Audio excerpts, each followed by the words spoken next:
Hello and welcome to this Thursday edition of the World Report with me, Arjun Samad Mahindra. Let's take a look at what's making headlines around the world.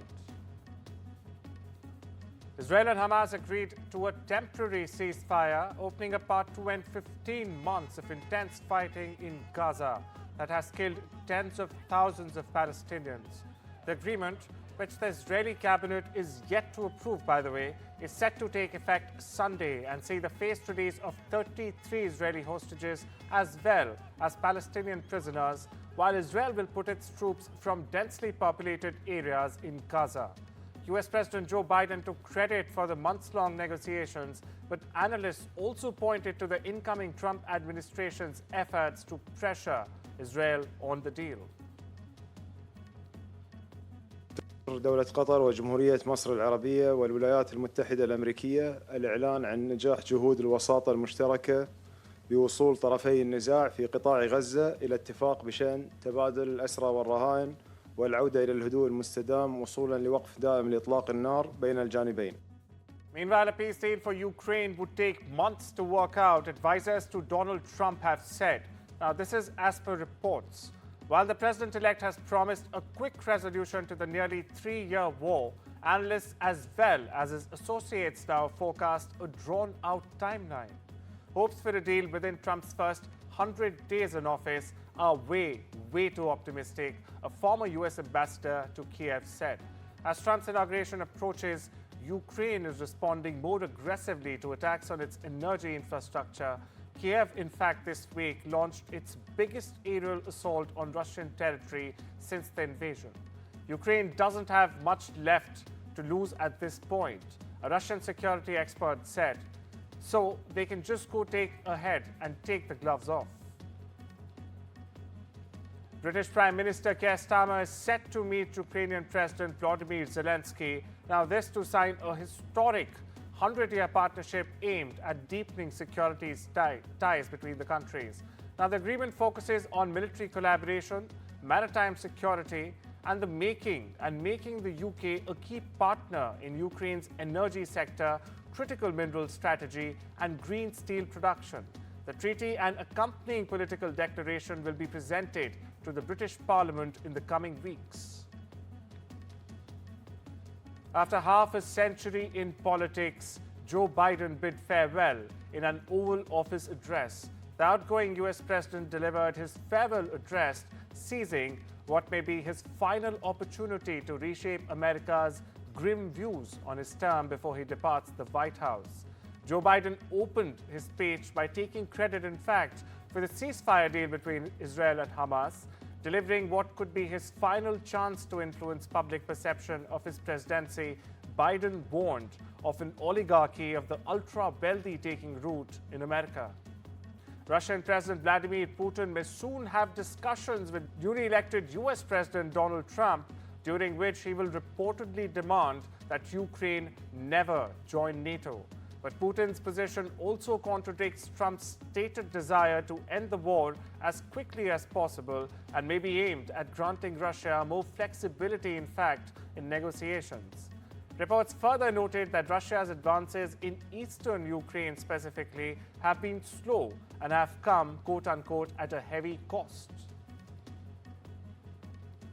Donald Trump's pick for Attorney General Pam Bondi insisted at a Senate confirmation hearing Wednesday that Trump had been targeted by years of investigations. But she pledged that she would not politicize or weaponize the Justice Department if confirmed as the country's chief federal law enforcement officer.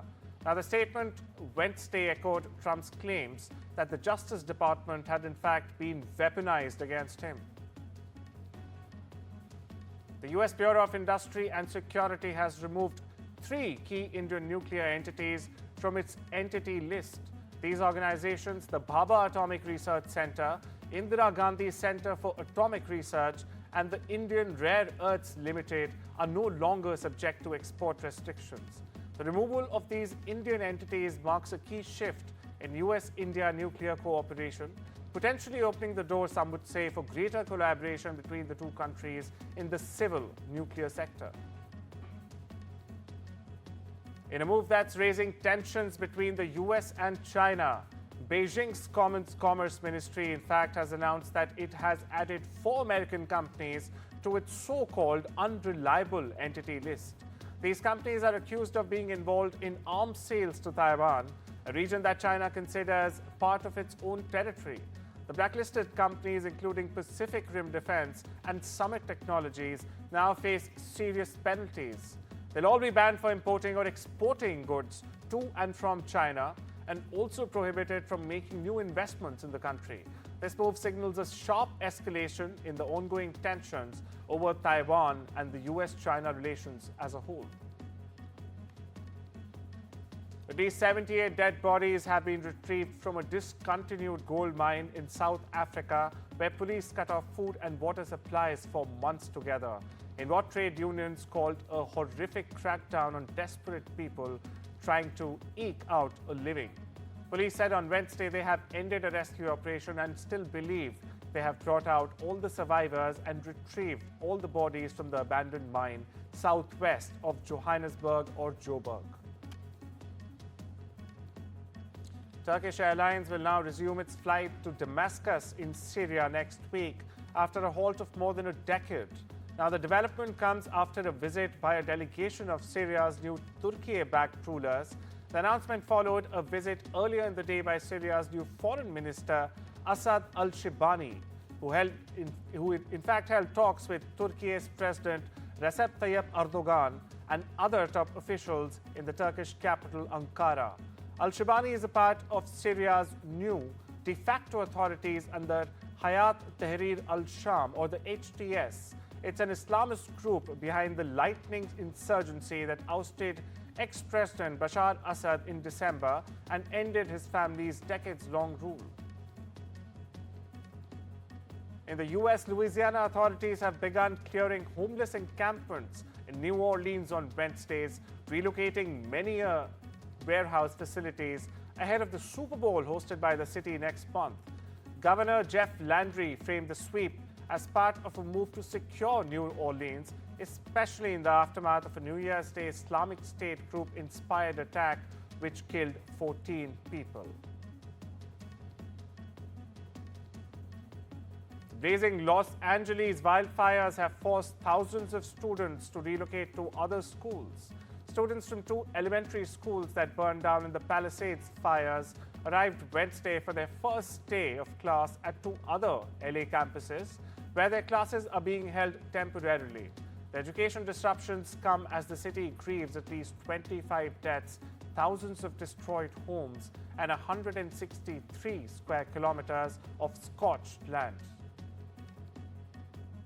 We have 2 schools that were either completely or almost completely burned. These are 2 elementary schools, Palisades Elementary and Marquez Elementary. Both of these schools are in the Palisades area. So there was actually capacity in these schools that allowed for us to relocate the entire student population onto their campuses. You know, it's going to take probably 2 to 2.5 years for us to rebuild those schools. During that period of time, these are the closest schools to the schools they used to attend, close to the community neighborhoods of the parents. It's the best possible accommodation for us. Alphabet CEO Sundar Pichai, Apple's Tim Cook, and other top tech leaders will attend President-elect Donald Trump's inauguration on Monday. Now, tech CEOs Elon Musk, Jeff Bezos, and Mark Zuckerberg will also be attending the inauguration ceremony.